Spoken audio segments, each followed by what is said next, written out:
elephant in the room, this topic of dance economy and dance economics, the system we have that we've we've been had, and also where do we go from here?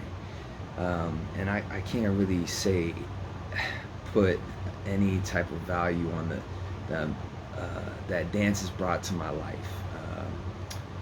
It it has allowed me to travel the world and connect with people beyond the language that I know. And that's kind of how I look at dance is as a language, right? Um, it's an art, and sometimes we treat it as a sport for economics, right? For to generate revenue, to make money. Sometimes we have dance battles where it's more to enter the battle than it is to spectate. And that kind of says a lot about where we're at, um, as far as the promotion of it. Because it, in a sense, like the dancers are sacrificing a lot. Like, first off, they train hours and day in and day out, right? And then they pay to enter this battle, and the spectators pay less, where it's like it should be kind of reversed, right? That's just my opinion, but um, if you look at something like the UFC, right, mixed martial arts, where uh, yeah, I mean, you go to watch it, you pay per view, right? You're watching it on TV, and then the fighters, they're getting paid off of that. And obviously the promotion is getting paid the most, but the fighters do get paid a significant amount of money, rightfully so, for their sacrifice. And I feel like for dancers it should be the same, right? And I'm interested to get your guys' thoughts on this. I've talked to peers about this, and I feel like we all kind of struggle with the same thing, but we really don't know have a solution to it. So I'm interested to get y'all's theories on this, and like, I don't know, the solution. For example, we teach workshops. We charge for people to take our workshops, and that makes sense in the sense that we're providing a service for people, um, and we charge, uh, rightfully so, and the people attending pay rightfully so, for the service. But this kind of struggle is like, am I teaching something that is going to actually give these people value? Is it going to give? It's not a trade, right? It's not like I'm teaching somebody how to weld and they can go out and get a job with it. I'm teaching them freestyle street dance, like freestyle movement to music. And it's a real niche thing. It's an art that's like very underappreciated, I feel. I think it's pretty well known that it's underappreciated. Actually, maybe not well known, and that's why it's underappreciated. But the fact is we're making money off of the community. So we have this circle of money that kind of flows around, where it's like, okay, the dancers come in, they don't have a lot of money, they pay the people teaching the workshops, or they pay the people organizing the battles or the events. And that makes sense. It takes a lot of work to build the skill, it takes a lot of work to organize an event, so these people should get paid. But the circle is like, you have all these people that are not of the highest socioeconomic level, paying into this circle of money, right? This kind of closed circle. But then it always leaks out, whether it's through plane tickets or food or this sort of stuff.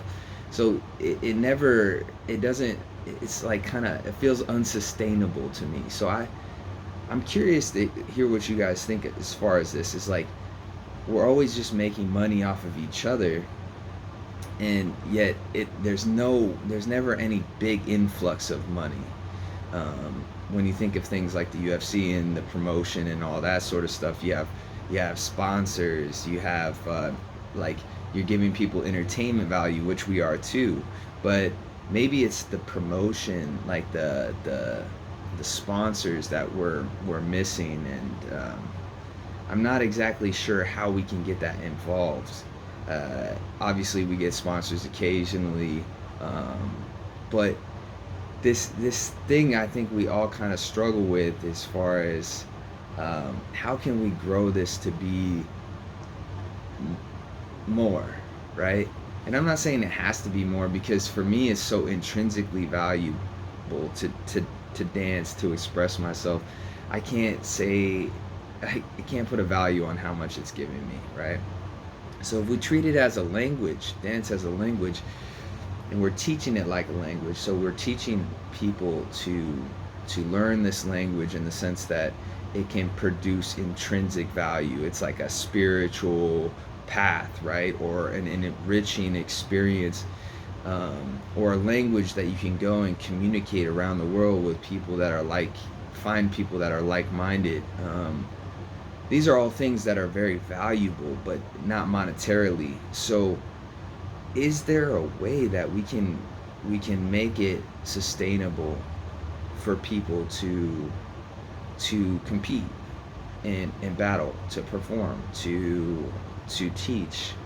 Um, because I love teaching too. So because for me it's like I've traveled the world, like seeking out all the best dancers.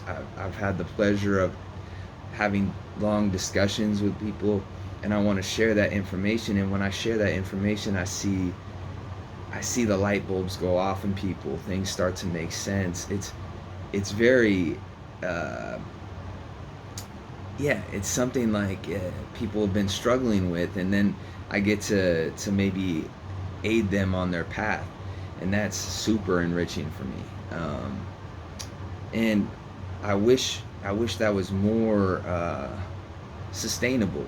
I just don't see it. Like dancers, I feel like we have a limited kind of life span and sense of like, even if you're getting paid well as a dance teacher or a battler, which not many are, as far as the amount of hours and time that goes into it, uh, the health insurance, the injuries that come along with it, it's very difficult to sustain longevity. So I'm interested to hear what you guys have to say about like dance economy, and what you think is maybe missing in this ecosystem that we have right now, and what can we do to make it better, right? What can we do where we're helping OGs, and getting that knowledge passed down, and there's plenty to go around, and